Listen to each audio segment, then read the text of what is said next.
Salve a tutti, bentornati sul canale. Genoa-Inter 1-2, l'Inter si prende la vetta della classifica ed è un primato importante non tanto per la classifica in sé, perché continua ad essere naturalmente una lotta punto a punto, almeno fino a questo momento della stagione, ma è un primato importante per la condizione psicologica, quindi dà sicuramente tanta motivazione e soprattutto come risposta alle critiche che erano piovute sull'Inter per i big match che l'Inter non riesce a vincere, per le sconfitte quando si è alzato il livello in Champions League. Ecco, questa vittoria che riporta l'Inter in testa al campionato, o meglio che porta l'Inter, perché per la prima volta l'Inter agguanta la vetta solitaria quest'anno, è sicuramente un bellissimo segnale. Il punto è come è arrivato però questo primato. Ecco, e quindi in questo video andiamo ad analizzare a mente fredda un po' ecco l'analisi del giorno dopo, cosa è stato Genoa-Inter dal punto di vista tattico e non. Naturalmente prima di iniziare, come al solito, vi ricordo anche un bel like al video e l'iscrizione al canale. Sono due operazioni molto semplici, però di grandissimo supporto. Iniziamo innanzitutto qual è stata la chiave. L'Inter ha sfruttato entrambe le fasce, ha sfruttato la fascia destra che solitamente è un po' il punto debole dell'Inter, un Inter che quest'anno sfrutta poco quella corsia ed è un qualcosa che abbiamo più volte sottolineato, un qualcosa che è stato sottolineato anche nel prepartita di sabato, ecco, quando abbiamo detto sarebbe stato importante Bissek da centrodestra, quindi da terzo di difesa a destra, per dare spinta proprio da quel lato. Ecco, andiamo appunto proprio sulla lavagna tattica per analizzare cosa l'Inter ha fatto bene e cosa, ecco, poteva essere fatto forse un tantino meglio. Iniziamo innanzitutto come impostava l'azione il Genoa. Era un Genoa che costruiva dal basso. L'avevamo già analizzato, ecco, il Genoa di De Rossi fa un primo possesso con i difensori, poi punta a verticalizzare. Il punto qual è stato? Che sul primo possesso, come avevamo anticipato sabato, l'Inter è stata brava ad andare a fare il pressing alto, pressing che ha messo in difficoltà i calciatori del Genoa. C'erano infatti due attaccanti, si alzava una delle due mezzali, a volte Barella, a volte Sušić, e questo naturalmente complicava l'uscita dal basso del Genoa, che molto spesso poi si trovava a fare dei lanci sugli attaccanti, quindi alzava il pallone, non parliamo di verticalizzazioni per arrivare presso dalle parti di Sommer, ma proprio ecco uno sbocco alla manovra, e quindi lanciava sui due attaccanti Vitinha e Colombo. In realtà però ecco Vitinha e Colombo che erano comunque invertiti più o meno in queste posizioni. Il punto è stato che poi con questi lanci lunghi il Genoa poche volte ha tenuto palla, tanto è vero che se andiamo a vedere anche le statistiche, ecco, prendiamo quella di Akanji che vince tanti duelli a terra, 2 su 3, 3 duelli aerei vinti su 4, quelle di Bastoni che sono i 2/3 della difesa che avevano il compito principale di contenere, ecco, gli attacchi del Genoa. Quelle di Bastoni sono eccezionali perché troviamo 6 contrasti vinti su 7, 9 duelli a terra vinti su 11 e un duello aereo vinto sui 2. E in realtà anche Carlos Augusto ha ottime statistiche difensive, 100% di contrasti vinti, 2 su 2, 4 su 7 duelli a terra, 4 su 5 invece duelli aerei vinti. Questo perché il Genoa verticalizzava, ma poi ecco molto spesso erano i difensori interisti a vincere quei duelli. Ed è un qualcosa che abbiamo visto già nell'occasione del primo gol, perché l'Inter va al pressing alto, il Genoa verticalizza, Bastoni è bravo a vincere la seconda palla e a far ripartire l'azione. E lì troviamo un altro aspetto poi, ed è stato Bissek che avanzava, perché poi Bissek si è trovato in posizione molto avanzata, è stato tra l'altro secondo me anche bravo a trovare quel gol. Esposito aveva lavorato di fisico, non aveva servito benissimo Lautaro, era un po' lunga, poi Lautaro appoggiato per Bissek e lì non è stato un gol scontato quello di Bissek, anzi tutt'altro, perché è stato bravo a cercare proprio quell'angolino, a tirare col sinistro, quindi ottima la giocata di Bissek. Arriviamo anche ad un altro aspetto, come il Genoa pressava, perché era una squadra che ha provato a fare un pressing alto e a mettere un po' in difficoltà, ecco, la prima costruzione dell'Inter. C'era Vitinha su Bastoni, molto spesso Colombo su Akanji e Ellerson che si alzava su Bissek. Questo però è stato reso vano anche dall'enorme qualità nel primo possesso dell'Inter, quindi principalmente per un fattore tecnico. Ecco, la tecnica eccezionale dei calciatori dell'Inter molto spesso ha portato l'Inter proprio ad uscire da questo pressing e a poter poi verticalizzare. Uscire da questo pressing è stato fatto benissimo anche per come l'Inter costruiva e per degli scambi di posizione che si sono visti più frequentemente rispetto ad altre partite. Arrivo anche a quali sono gli scambi di posizione. Bissek molto spesso era più alto ed era anche quello che godeva di maggiore libertà, perché ovviamente dovendolo prendere Ellerson doveva coprire maggior campo per andare a prendere Bissek. E quindi trovavamo spesso Bissek alto, magari Zielinski che si abbassava. Non era raro, soprattutto nel primo tempo parliamo, vedere anche Bastoni più alto e Carlos Augusto più basso. Addirittura in qualche frangente abbiamo impostato a 4 praticamente in questo modo, con Zielinski e Barella praticamente a fungere quasi da difensori centrali. Ovviamente non per tutta la durata della partita, anzi poi in altre occasioni abbiamo visto una costruzione un po' più classica dell'Inter. Arriviamo poi ad un altro aspetto ed è lo sviluppo che ha fatto l'Inter, perché secondo me quello è stato fondamentale poi per vincere la partita, per dominare il primo tempo, ed è stato appunto, come dicevamo in apertura di video, sfruttare anche la corsia destra. Ecco, paradossalmente era un Inter che sovraccaricava più la corsia destra che la sinistra in questa partita.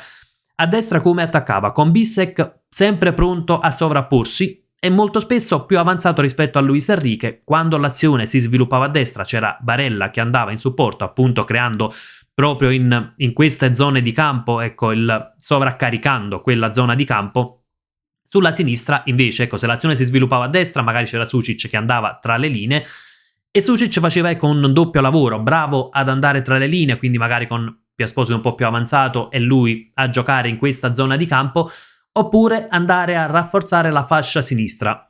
Sulla sinistra non abbiamo trovato il solito triangolo, oserei dire, terzo di difesa, quinto e mezzala sinistra, ma si alternavano. Molto spesso c'era Carlos alto e Bastoni che rimaneva un tantino più basso.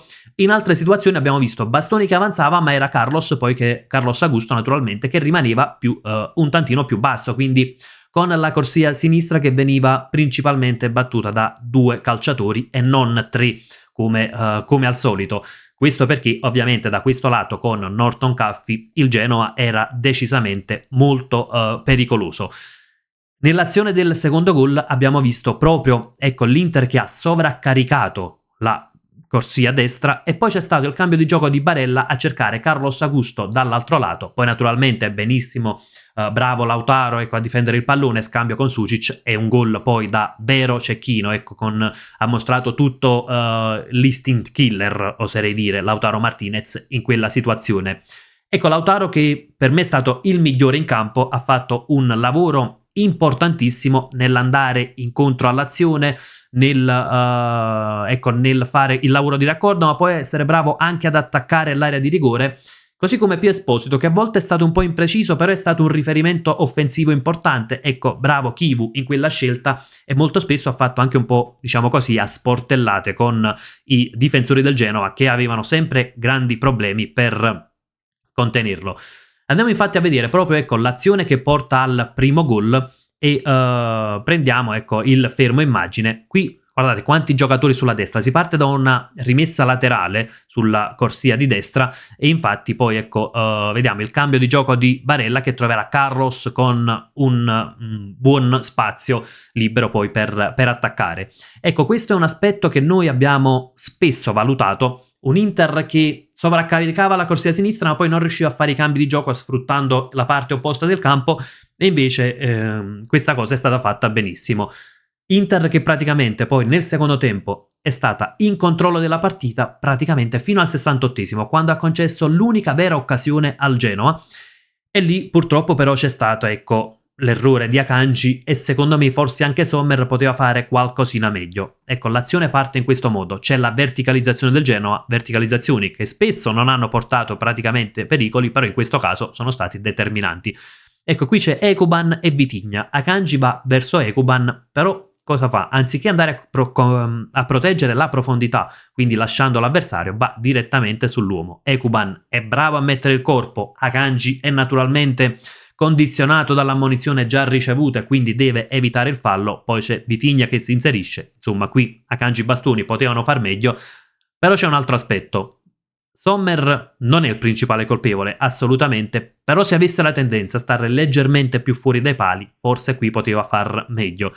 Non che sia responsabile o che sicuramente avrebbe potuto fermare Vitinha, però insomma Vitinha lo salta anche con una certa facilità, perché poi Sommer ovviamente partendo dalla linea di porta arriva molto in ritardo, quindi poi c'è Vitinha che appunto deposita in rete il pallone.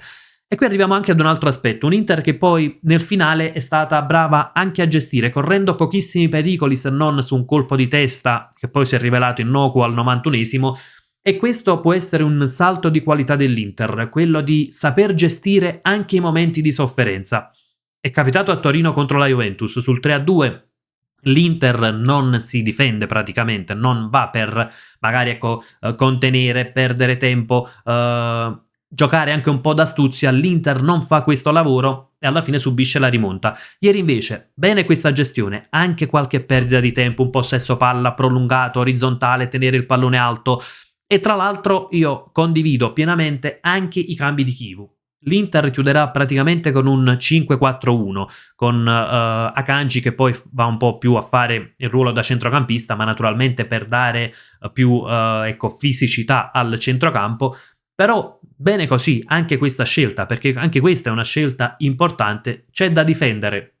Ci difendiamo, non è una vergogna, ecco, chiudersi anche un attimo dietro quando mancano pochi minuti alla fine del match e non bisogna concedere delle occasioni. Ecco, arrivando alla valutazione, a qualche valutazione anche individuale, così completiamo la nostra analisi a 360 gradi, Sommer probabilmente poteva far meglio, come detto sul gol, quindi insomma se balla tra il 5,5 ed un 6 striminzito, perché poi non è stato chiamato in causa in altre occasioni. Bissek invece secondo me è stato un calciatore fondamentale, perché è riuscito a fare quel lavoro che lo scorso anno lo vedevamo fare spesso, quest'anno decisamente molto meno, però le sue spinte, le sue sortite offensive al di là del gol sono state importantissime, quindi decisamente uno dei migliori. Cosa che invece su quella corsia ha fatto meno Luis Enrique, perché è vero che non ha fatto una prestazione insufficiente, forse una sufficienza striminzita o un 5,5 anche per lui, è lecito attendersi qualcosina di più, non sempre il passaggio elementare, l'appoggio al compagno vicino o l'appoggio indietro. Ecco, se Luis Enrique è arrivato per dare imprevedibilità su quella corsia, ed è una cosa che ha fatto davvero molto raramente, quindi può anche ricevere la sufficienza striminzita, ma insomma non ha assolutamente convinto anche ieri. Per gli altri di reparto, Akanji, come avevamo detto, non è stato perfetto, quindi magari un 5,5, Bastoni invece secondo me pienamente un 6,5 per la prestazione difensiva. I tre a centrocampo per me hanno fatto un'ottima partita, quindi Barella credo da 6,5, ma un calciatore totale che riesce ad abbassarsi in fase di costruzione, che riesce ad interdire, si inserisce tra le linee, va a dare supporto sulla fascia, quindi un 6,5 pienissimo per Barella. Zielinski è stato il calciatore che ha dettato i tempi di gioco, forse ha perso uno o due palloni che potevano essere molto pericolosi, però sta interpretando un ruolo che non è il suo ruolo naturale e lo sta facendo alla grandissima, quindi per me anche Zielinski merita un 7 pieno. Per Sušić invece ci sono, secondo me, oltre la sufficienza, quindi un 6,5, tra il 6 e il 6,5, è stato un Sušić bravo ad andare tra le linee, bravo magari a fornire supporto in costruzione, però non sempre nel vivo del gioco. Carlos Augusto per me ha fatto il lavoro che doveva fare, quindi contenere, cercare di spingere quando possibile, perché su quella fascia c'era Norton Caffey, quindi è da sufficienza. Pio Esposito per me da 6,5 ha inciso in occasione del gol, ha fatto a spallate, a sportellate con i difensori del Genoa, però non sempre è stato precisissimo, fosse stato anche un po' più preciso negli appoggi, forse poteva aspirare anche al 7, però insomma un 6,5 a Pio Esposito è pienissimo secondo me. E poi c'è Lautaro Martinez che per me è stato assolutamente il migliore in campo, quindi un calciatore che ha messo lo zampino sul primo gol dando appunto palla a Bissek con l'assist, ha realizzato il secondo gol che non è assolutamente banale per il modo in cui è arrivato, ha avuto anche un'altra occasione dove calcia di prima però il tiro è troppo centrale, è un calciatore che collega le linee, quindi insomma non è un Lautaro brillantissimo come il miglior che abbiamo visto nell'Inter, ma anche ieri ha fornito una prestazione straordinaria, quindi per me 7,5, decisamente il migliore in campo.